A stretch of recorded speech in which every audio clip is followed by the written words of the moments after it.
안녕하십니까. 행복한 안식일입니다. 세리토스 교회에서 제공해드리는 교과 해설 시간을 기억해서 이 시간 함께 하신 여러분 모두를 예수님의 이름으로 환영합니다. 지난 한 주 동안도 건강하시고 평안하셨습니까? 아침 저녁으로 일교차가 큽니다. 환절기에 감기, 독감, 코로나 조심하셔서 건강하고 행복한 11월 되시기 바랍니다. 오늘은 2020년 제4기 7과 교육과 예배라는 제목의 교과 내용을 함께 살펴볼 텐데요. 우리는 교육을 통하여 하나님께 드리는 예배를 온전히 그리고 하나님께서 원하시는 방법대로 드릴 수 있습니다. 동시에 우리는 예배를 통하여 하나님께서 원하시는 온전한 사람으로 교육될 수 있습니다. 즉 교육과 예배는 뗄래야 뗄 수 없는 너무나 중요한 관계인데요. 그 내용을 살펴보기에 앞서 다 함께 잠시 머리 숙여 이 시간 성령님의 임재하심을 구하겠습니다. 하늘에 계신 저희들의 아버지 하나님, 오늘 저희는 교육과 예배라고 하는 너무나 중요한 두 주제를 놓고 본문에 제시되어 있는 하나님의 말씀을 묵상하고자 합니다. 이 시간 성령님 우리와 친히 함께 하셔서 우리에게 지혜를 허락하시고 깨닫게 하신 그 가르침대로 우리 모두 살아갈 수 있도록 은혜 베풀어 주시옵소서. 이 시간 성령님 통하여 친히 말씀하여 주시옵기를 예수님의 이름으로 간절히 기도드리옵나이다. 아멘. 먼저 기억절의 말씀 제가 낭독해 드리겠습니다. 여호와의 이름에 합당한 영광을 그에게 돌릴지어다. 제물을 들고 그 앞에 들어갈지어다. 아름답고 거룩한 것으로 여호와께 경배할지어다. 역대상 16장 29절의 말씀입니다. 이번 제7과의 교과 해설을 시작하기 전에 먼저 이 교과 해설 시간에 동참해 주신 여러분들께 다시 한번 진심으로 감사를 드립니다. 어떤 분들은 의무감에 안식일 오전 11시에 제공되는 예배에만 동참하시거나 혹은 금요일 저녁 예배까지만 본 예배에 동참하시는 경우들이 있는데요.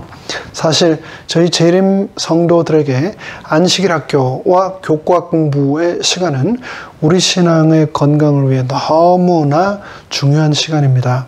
이 시간을 통해서 성경을 체계적으로 그리고 더 깊이 있게 또 반복해서 공부해 나갈 수 있기 때문입니다. 특별히 이번 제4기의 총 주제는 기독교 교육인데요.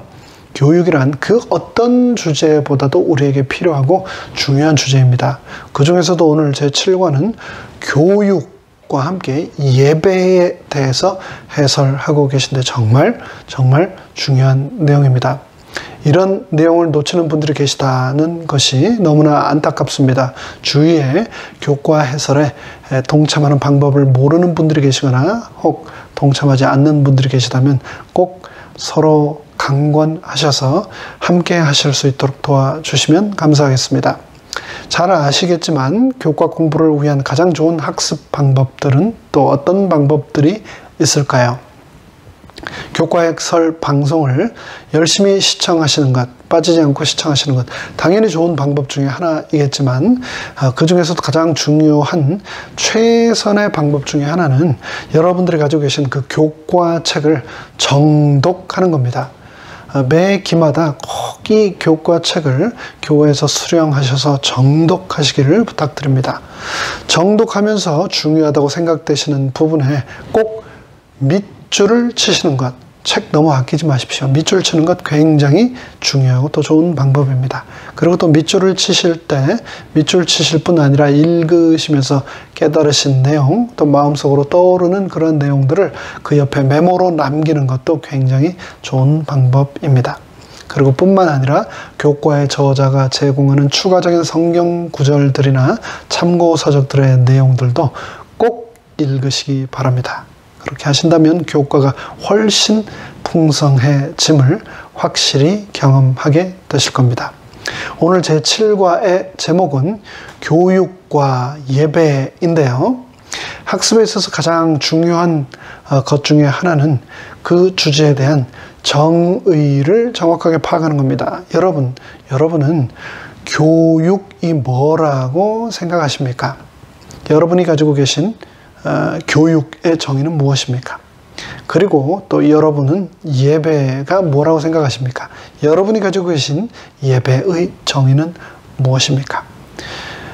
방송이라 여러분의 생각을 직접 듣지 못하는 것이 너무나 아쉽습니다. 하지만 꼭 개인적으로 생각하시면서 나름대로 정의를 정리해 가시기 바랍니다.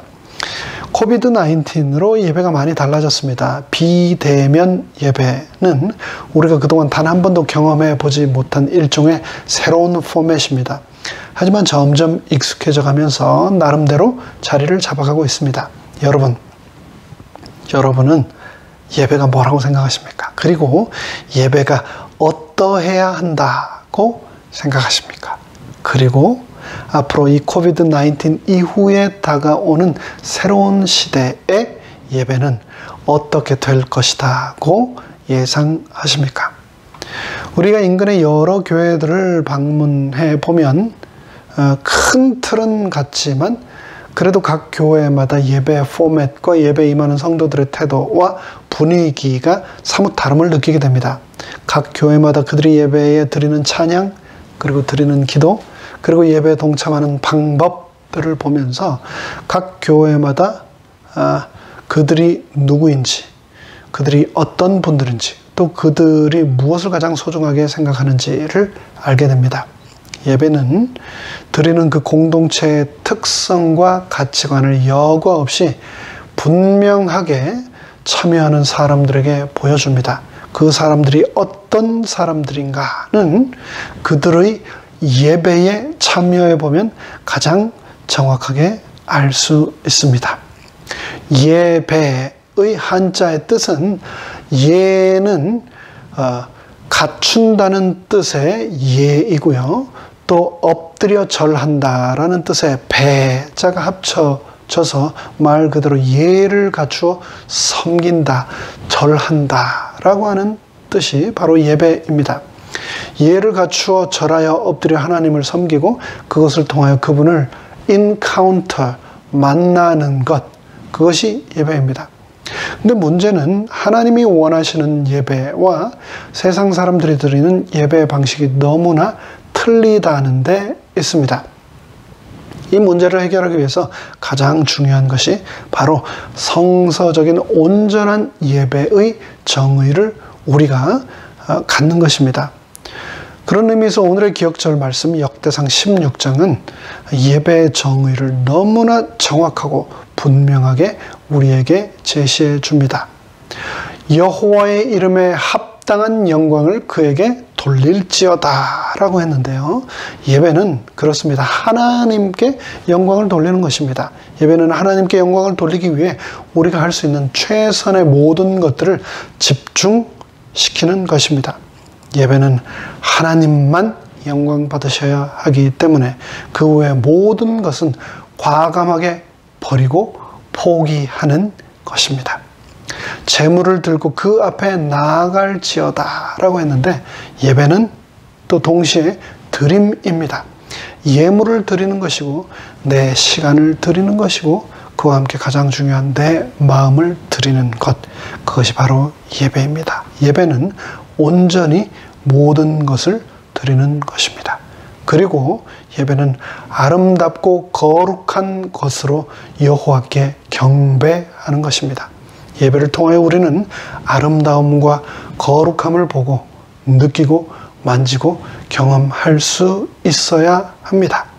어제 저녁에 드린 말씀처럼 다윗이 그 아름다움, 신미안을 가지고 아름다움을 늘 감격하며 만끽하고 살았던 것처럼 우리도 이 예배를 통하여 하나님의 아름다움과 거룩함을 경험할 수 있어야 하겠습니다. 내가 할 수 있는 최고의 아름다움, 내가 드릴 수 있는 최선의 거룩함으로 하나님을 경배하는 것, 그것이 바로 예배입니다. 서론에서 교과의 저자가 말했듯이 예배는 우리 인간 존재와 심지어 타락한 인간들에게서조차도 여전히 발견되는 인간 본성의 일부입니다. 하나님은 우리에게 자유의지를 주셨고 그 의지를 가지고 하나님을 예배하는 존재로 우리를 창조하셨습니다.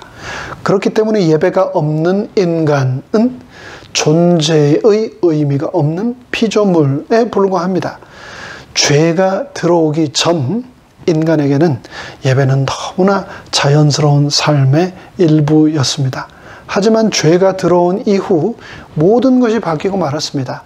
언제나 그렇듯이 사탄은 가장 중요한 것들을 손상시키고 왜곡시킵니다. 그래서 우리로 하여금 하나님을 발견하지 못하고 그분으로부터 먼 삶을 살도록 몰아갑니다. 안식일을 변경시켜서 짐승의 날에 예배하도록 창조의 기념으로 왜곡시키고 결혼제도의 본 의도를 희석시켜서 수많은 사람들에게 혼란과 불행을 가져다 주고 있습니다.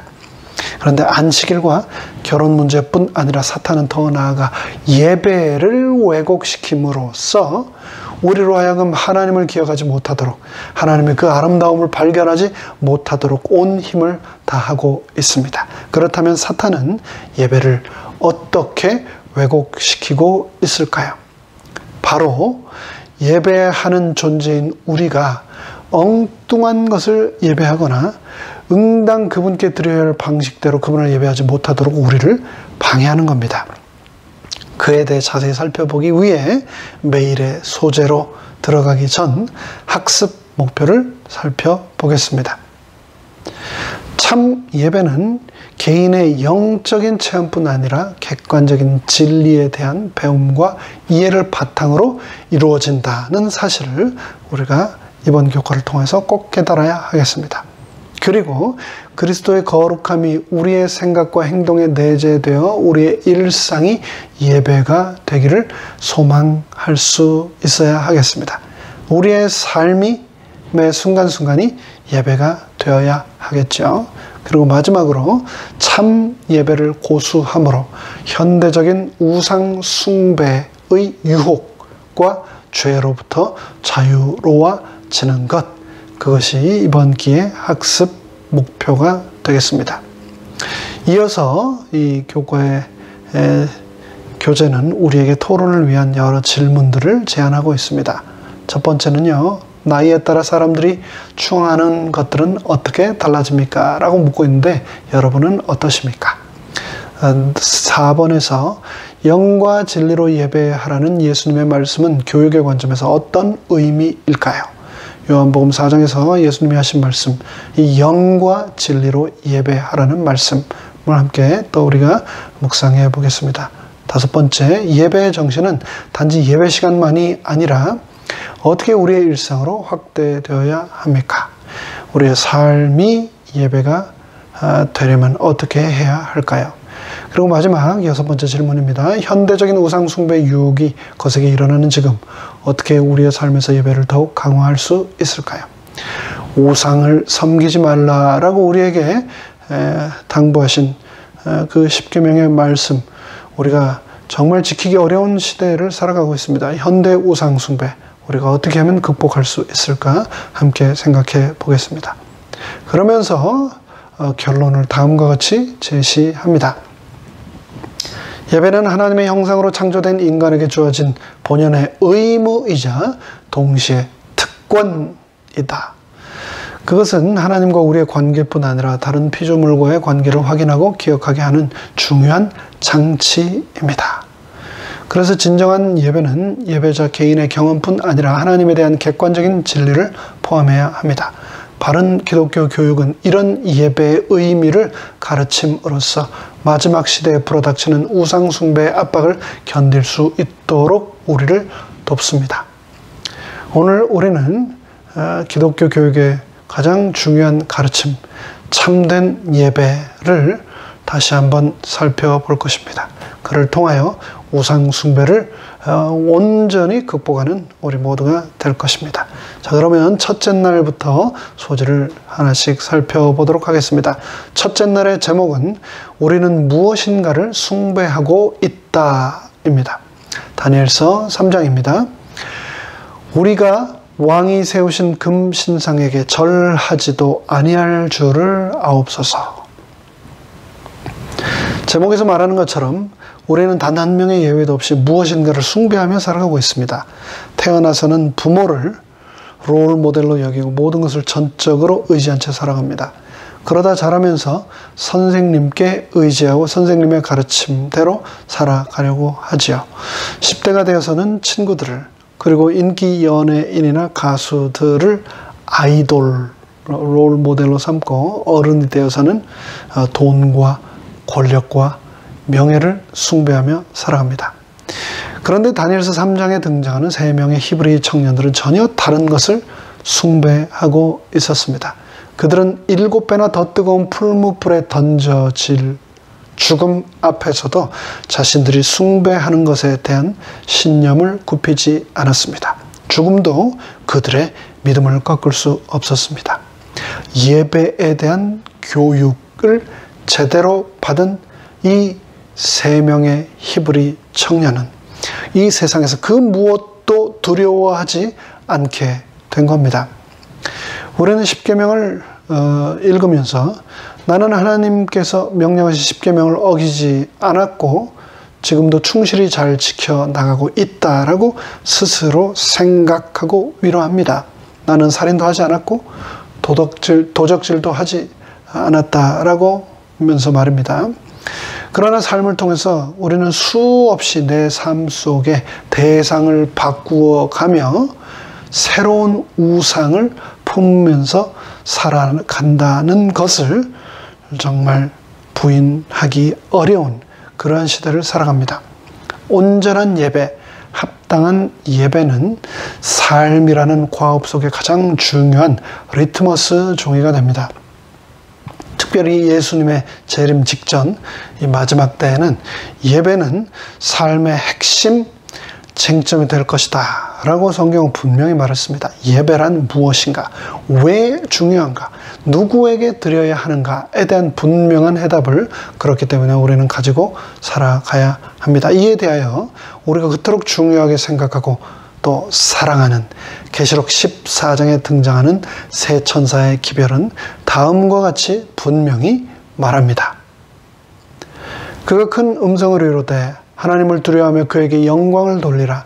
이는 그의 심판의 시간이 이르렀으니 하늘과 땅과 바다와 물들의 근원을 만드신 이를 경배하라 하더라. 만일 누구든지 짐승과 그의 우상에게 경배하고 이마에나 손에 표를 받으면 그도 하나님의 진노의 포도주를 마시리니 짐승과 그의 우상에게 경배하고 그의 이름의 표를 받는 자는 누구든지 밤낮 쉼을 얻지 못하리라 하더라. 성도들의 인내가 여기 있나니 그들은 하나님의 계명과 예수에 대한 믿음을 지키는 자니라. 지구 역사의 최후의 전쟁 아마겟돈은 예배에 관한 전쟁이라는 것을 다시 한번 기억합시다. 이에 대하여 교회 보내는 권면은 다음과 같이 말합니다. 부모들이 하늘에 계신 아버지께 밤사이에 보호하여 주신 것을 감사하기 위하여 그리고 하루 동안 하나님의 도움과 지도와 보살펴 주심을 구하기 위하여 조반을 하기 전에 저희의 주위에 자녀들을 모으는 것은 얼마나 합당한 일인가. 그리고 또한 저녁에는 부모들과 자녀들이 주님 앞에 다시 한번 모여서 하루 동안에 주신 축복을 위하여 감사를 돌리는 것은 얼마나 합당한 일인가. 여러분은 이 교회 보내는 권면의 말씀을 어떻게 실천하고 계십니까? 저희 가족은 아침을 시작하는 시간이 다 각자 다릅니다. 큰아이는 매일 늦은 밤까지 수업과 또 숙제를 하느라 늦게 잠자리에 들지만 밑에 두 아이는 저녁 8시면 저희 가족 예배를 마치고 잠자리에 듭니다. 그러고 나면은 아침에 5시 또 6시에 각자 일어나는 대로 개인적으로 자기 방에서 성경을 읽으면서 아침 예배로 하루를 시작합니다. 그리고 매일 저녁 식사 후에는 저희 가족들이 함께 모여서 성경을 읽고 하루 동안 감사했던 것들을 나누고 돌아가면서 기도함으로 하루를 마칩니다. 가족 예배 시간은 온 가족이 함께하고 서로의 하루 동안의 안부를 묻고 또 또 가장 중요한 것, 함께 기도할 수 있는 축복의 시간, 감사의 시간입니다. 이 일들이 다니엘의 세 친구들을 풀무불 앞에서 지켰던 것처럼 저희 가족과 특별히 우리의 자녀들, 손자녀들을 풀무불 같은 이 세상으로부터 지켜준다는 것을 늘 기억하고 목숨 걸고 가정 예배를 사수해야 하겠습니다. 각자 가정에 독특하면서도 감동적인 여러분의 이 가족 예배 방법을 언젠가 대면에서 함께 나눌 기회가 오기를, 속히 오기를 바랍니다. 둘째 날의 제목은 그것들을 자녀들에게 알리라입니다. 이는 우리가 들어서 하는 바요, 우리의 조상들이 우리에게 전한 바라. 우리가 이를 그들의 자손에게 숨기지 아니하고 여호와의 영예와 그의 능력과 그가 행하신 기이한 사적을 후대에 전하리로다. 둘째 날의 제목은 그것들을 자녀들에게 알리라고 했는데요. 여기서 자녀들에게 알리라고 하는 것은 바로 찬양입니다. 즉 찬양을 자녀들에게 가르치라는 겁니다. 다른 말로 하면 내가 찬양하는 곳이 예배처가 된다는 것을 자녀들이 기억하도록 하라는 것입니다. 바울과 실라가 찬양하자 감옥이 순식간에 천사가 임하는 곳이 되었습니다. 천사가 임하자 그들을 메고 있던 쇠사슬과 그들을 가두고 있던 감옥의 문이 열렸습니다. 우리의 인생도 마찬가지입니다. 건강 문제 때문에 앞이 캄캄하고 재정적인 문제 때문에 마음이 무겁고 해결되지 않은 관계의 문제 때문에 절망 중에 있을지라도 내가 처한 그 상황에서 찬양함으로 나 자신이 예배자라는 사실을 기억하고 내 인생의 모든 거처가 예배처가 될 수 있다는 것을 기억한다면 하나님께서 내 인생의 모든 문제의 해답이 되어 주실 수 있다는 것을 기억해야 하겠습니다. 우리는 매주 안식일이 시작되는 첫 시간 금요일 저녁에 시편을 한 장씩 읽으며 예배하고 있는데요. 시편은 고대 이스라엘 백성의 신앙생활에서 그들이 드리는 일반적인 예배 방법의 가장 중요한 키, 열쇠였습니다. 찬양을 통하여 그들은 하나가 되었고 찬양을 통하여 그들은 함께 예배했습니다. 그런 의미에서 지금 우리가 함께 모여서 찬양을 하지 못한다는 것은 너무나 아쉬운 일입니다. 하지만 그렇다고 너무 실망하거나 좌절하지만은 마십시오.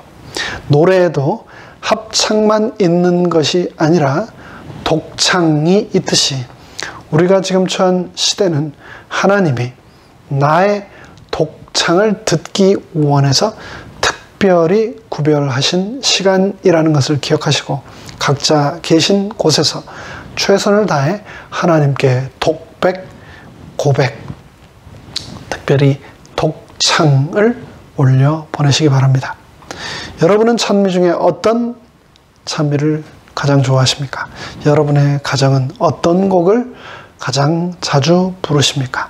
힘들 때, 위로가 필요할 때, 감사할 때, 행복할 때 여러분은 어떤 찬미를 부르십니까? 가족 예배를 생각할 때마다 여러분 가족만의 특별한 추억과 의미가 담긴 찬양이 여러분 그리고 특별히 자녀들의 머릿속에 떠오를 수 있도록 예배를 통하여 찬양을 꼭 가르치시고 실천하시기를 바랍니다.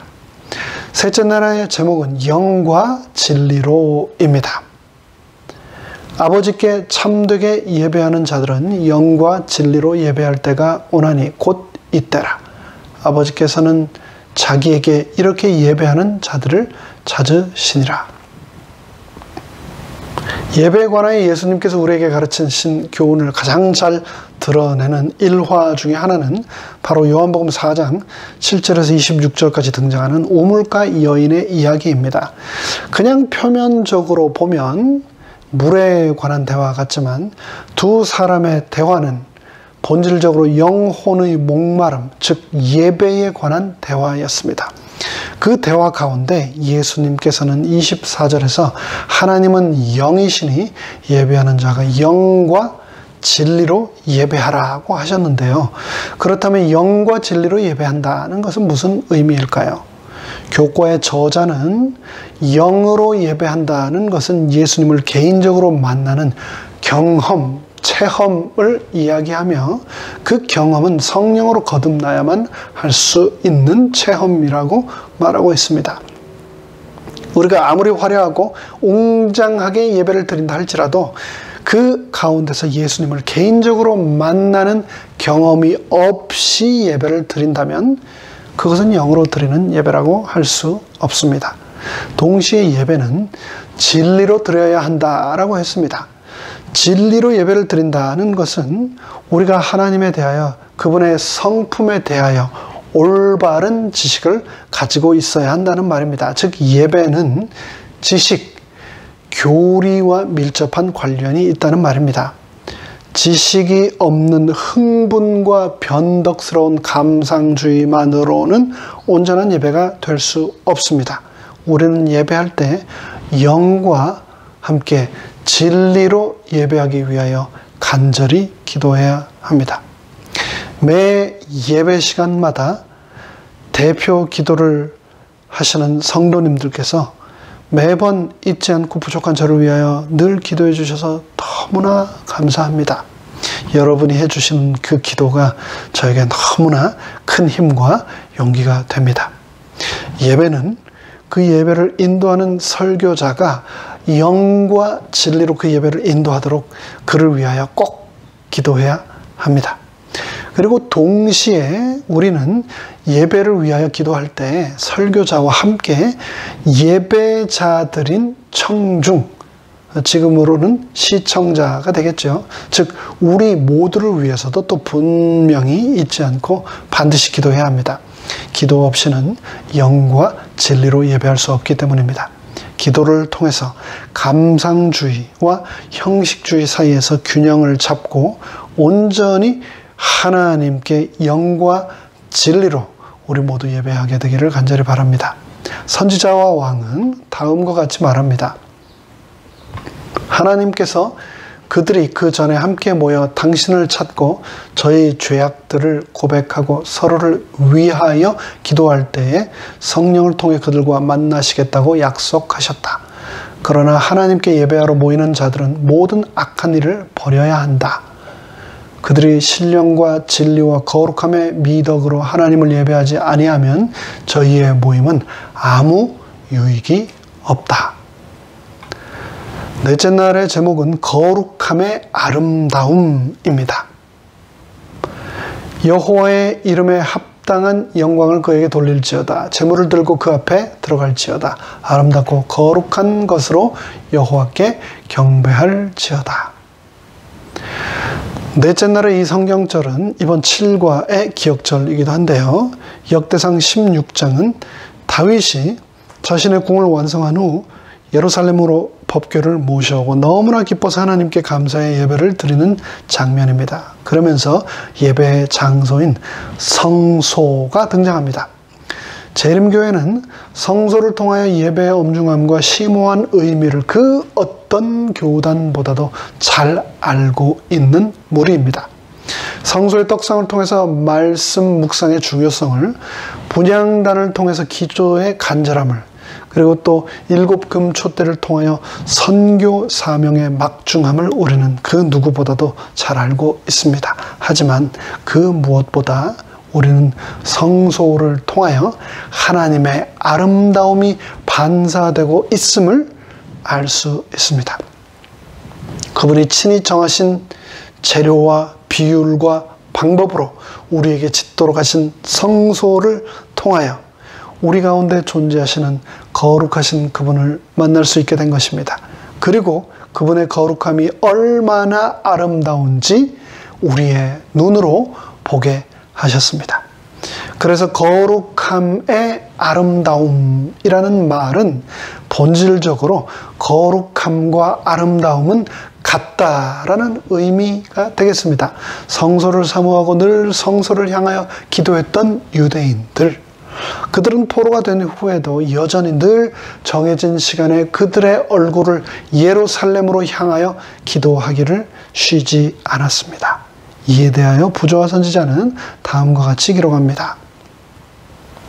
조석으로 드리는 제사를 위하여 정해진 시간들은 거룩하게 여겨져서 그 시간은 유대민족 전체를 통하여 예배를 위한 정한 시간으로 지켜지게 되었다. 유대인들이 포로가 되어 먼 지방으로 흩어졌을 때에도 그들은 여전히 그 정한 시간에 그들의 얼굴을 예루살렘으로 향하여 이스라엘의 하나님께 탄원을 올렸다. 이러한 관습은 그리스도인들이 본받아야 할 조석 예배의 표본이 된다. 삶이 예배요. 또 예배가 삶이라는 말이 있지요.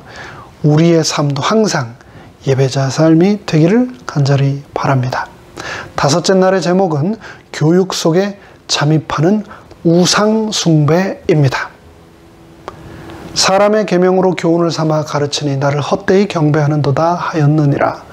너희가 하나님의 계명은 버리고 사람의 전통을 지키느니라. 또 이르시되 너희가 너희 전통을 지키려고 하나님의 계명을 잘 저버리는도다.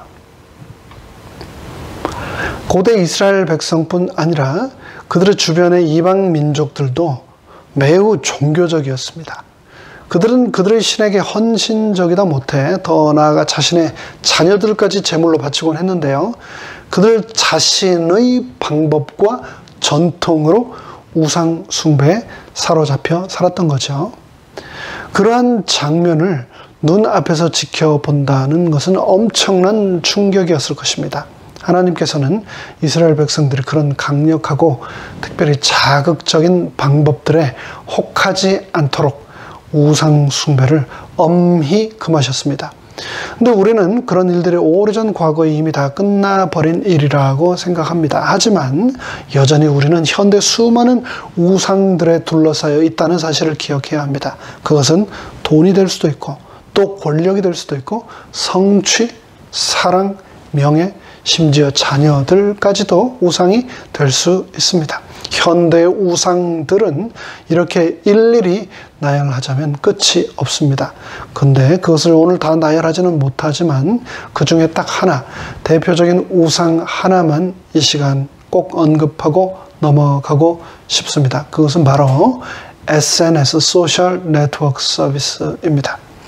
여러분은 SNS가 우상이 될 수 있다는 생각을 해보셨습니까? 대표적인 SNS를 꼽으라면 그 중에 하나로 유튜브를 꼽을 수 있을 텐데요. 요즘 현대인들이 유튜브를 시청하는데 얼마나 시간을 소비할 수 있을까요? 바이라인 네트워크라고 하는 한 매체에 의하면 현대인들의 유튜브 하루 평균 시청 시간이 평균이 2시간 15분이라고 합니다. 하루에 2시간씩이나 유튜브를 볼 게 있나? 라고 생각하십니까? 유튜브에 하루 업로드되는 동영상을 모두 보려면 하루치를 보려면 꼬박 82년이 걸린다는 사실 여러분 아십니까? 지금 이 순간도 매 1분마다 500시간 분량의 영상이 전 세계에서 업로드되고 있습니다. 그런데 문제는 그 영상들 속에는 엄청나게 많은 유해 콘텐츠, 가짜 뉴스들이 포함되어 있다는 겁니다. 유튜브를 만드는 제작자들의 상당수는 자신이 만들어 올리는 콘텐츠의 정확성과 사실성보다는 조회수를 통한 이윤 추구가 목적이기 때문에 더 자극적이고 더 극단적인 영상들을 만들어냅니다. 게다가 유튜브의 인공지능 알고리즘은 한 번 조회한 영상의 성향을 기반으로 계속해서 추천 영상을 제공하는데 이 때문에 한 번 잘못된 정보, 가짜 뉴스를 접하게 된 사람은 계속해서 더 극단적이고 더 자극적인 뉴스만을 계속해서 접하게 되므로 결국은 그것을 믿게 만든다는데 엄청난 피해가 있습니다. 이를 확증 편향 현상이라고 하는데요. 이로 인해서 유튜브 안에서 우리는 사실의 진위 여부를 떠나 수많은 거짓 정보들을 완전히 맹신하고 그 누구의 이야기도 듣지 않는 음모론에 세뇌되어 버린 자들을 만들어낸다는 겁니다. 더 잔인하고 더 폭력적이고 더 편파적이고 더 비판적이고 더 큰 선입견과 편견을 조장하는 컨텐츠라고 하는 우상의 노예가 되어버리는 거죠. 모든 문명의 이기에는 장단이 있습니다. 하지만 사탄은 인간의 연약한 성정을 절대로 그냥 놔두지 않고 기회로 삼아 우리를 끊임없이 새로운 우상들에게 중독되도록 우리도 모르는 사이에 몰아가고 있다는 것을 기억합시다. 이를 극복하기 위해서 우리는 참 하나님을 신령과 진정으로 예배해야 합니다. 영과 진리로 예배해야 합니다. 현대인들이 하루에 2시간 15분씩 유튜브를 본다는데 여러분은 하루에 유튜브를 얼마나 보고 계십니까? 그리고 하루에 하나님의 말씀인 성경은 얼마나 보고 있으며 그분께 찬양과 기도를 드리는데 예배하는 데는 얼마나 시간을 투자하고 계십니까? 계속해서 바뀌어 다가오는 2020년의 우상을 참된 예배를 통하여 물리치시게 되기를 간절히 바랍니다. 마지막 6째 날 더 깊은 연구를 위해서에서는 교과의 저자는 화이트 여사의 영적 선물 2권의 내용을 소개하며 교과를 마무리하고 있습니다. 만물보다 거짓되고 심히 부패한 것은 마음이다. 두렵게도 많은 이가 거짓 희망에 기대고 있다. 어떤 이들은 그들이 수년 전에 겪은 오래된 경험들에 의지한다. 그러나 마음을 살피는 이 시간으로 내려와 일상의 경험을 해야 할 때 그것들은 연관성을 잃게 된다. 그들은 진리에 대한 고백이 그들을 구원할 것이라고 생각하는 것 같다. 하나님이 미워하시는 그러한 죄들이 포기될 때 예수님은 그대에게 들어와 그분은 그대와 먹고 마실 것이다. 그래야 그들은 예수님에게서 거룩한 힘을 얻고 그분 안에서 자라는 거룩한 기쁨으로 우리 주 예수 그리스도를 통하여 우리에게 승리를 주시는 하나님께 감사하라고 말할 수 있을 것이다. 사탄이 21세기의 수많은 우상으로 나의 영혼을 파괴시키기 위하여 총공격하여 올지라도 나의 삶이 온전히 구별되고 하나님께 신령과 진정으로 늘 섬기는 예배자의 삶을 살아가게 되기를 간절히 바라며 오늘의 교과 해설을 마칩니다. 끝까지 함께 해주셔서 감사합니다. 하늘에 계신 저희들의 아버지 하나님, 이 세상은 지금 이 순간에 이 마지막 세상은 우상으로 가득 찬 정말 마지막 세상이 되어버리고 말았습니다. 그러한 세상 가운데서 참된 예배를 회복하라는 새 천사의 기별, 현대진리, 마지막 세상을 위한 복음을 우리에게 주셨음을 인하여 참으로 감사드립니다. 참된 예배자로 살아가게 우리를 붙들어 주시고 축복하여 주시옵소서. 모든 말씀 예수님의 이름으로 간절히 축원하옵나이다. 아멘.